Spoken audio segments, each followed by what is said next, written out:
আওয়ামী লীগের ভোটের জন্য আমরা আশা করিনি, কিন্তু আমরা এইটুকু বুঝেছিলাম যে আওয়ামী লীগকে আমরা যতটা না চিহ্নিত করতে পেরেছি, আওয়ামী লীগের ঘরের ভিতর লোক ঢুকিয়ে জামাত কিন্তু আওয়ামী লীগ রেখেছে। আমরা কিন্তু আর যাই হোক মুনাফেকি করতে পারি না, আমরা ওইটা করি না। আমরা আমাদের পরিচয়ই চলি, আমরা গুম হয়েছি, খুন হয়েছি, আমাদের নিয়ে সমস্ত জেলখানা ভরে ফেলা হয়েছে শীর্ষ সন্ত্রাসীদেরকে ছেড়ে দিয়ে। তারপরেও কিন্তু আমরা আমাদের নিজের পরিচয়টা গোপন করি নাই, আমরা আমাদের পরিচয় চলছি। আওয়ামী লীগ যে কারণে ভোট দিয়েছে সেটা হলো যে এই দেশটা মৌলবাদকে সারা বিশ্বে পরিচিত করানোর জন্য আওয়ামী লীগ ভোটটা দিয়েছে, আর কিছুই না।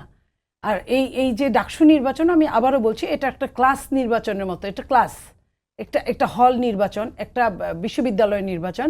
এটা ক্লাস ক্যাপ্টেনদের যে কাজগুলো থাকে এদেরও কিন্তু একই কাজ। আমি ছোট করে কথা বলছি না, তারা ক্লাসে পড়ে, তাদের ক্লাস সংক্রান্ত এই ধরনের কাজই। তো সেটার জন্য এটা এমন না যে দেশ দখল হয়ে গেল, দেশের 5 বছরের জন্য ক্ষমতায় আসলো, তা না। তো আওয়ামী লীগ চিন্তা করছে যে এটাকে দিয়ে আমি যদি এইখানে যদি গুড় লাগায় যদি আমি 2-3টা মার্ডার করাতে পারি, ক্ষতি তো নয়। এই জন্য আওয়ামী লীগ সারা বিশ্বে এই পরিচয়টা দেওয়ার জন্য যে মৌলবাদে সারা দেশ চেয়ে গেছে, এটার জন্য তারা ডাকসু বলেন, জাকসু বলেন, আরো যেটা, তারা এই কাজগুলা করবে।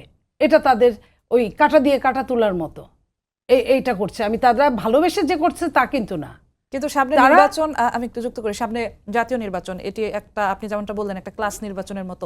সেই জায়গায় যখন আওয়ামী লীগের, ছাত্রলীগের কিছু ভোটের কারণে শিবির এমন ব্যাপক জয় পায়, তো দেশব্যাপী তো আওয়ামী লীগের অসংখ্য ভোটার আছে, আওয়ামী লীগ নির্বাচনে আসতে পারবে না, সেক্ষেত্রেও কি আপনাদের শঙ্কার জায়গা তৈরি হয় না? দেখেন, সেক্ষেত্রে যদি এরকম হয়, পাশের দেশ খুব বেশি দূরে না, 2-3 বার যাবত কিন্তু মৌলবাদ, চরম মৌলবাদ, যে কিনা গুজরাটে 2000 লোককে খুন করেছিল, সেই চরম মৌলবাদ আপনার দেশ শাসন করছে, যিনি কিনা আমেরিকায় প্রায় 10-11 বছর আপনার নিষিদ্ধ ছিল, সেই মানুষ।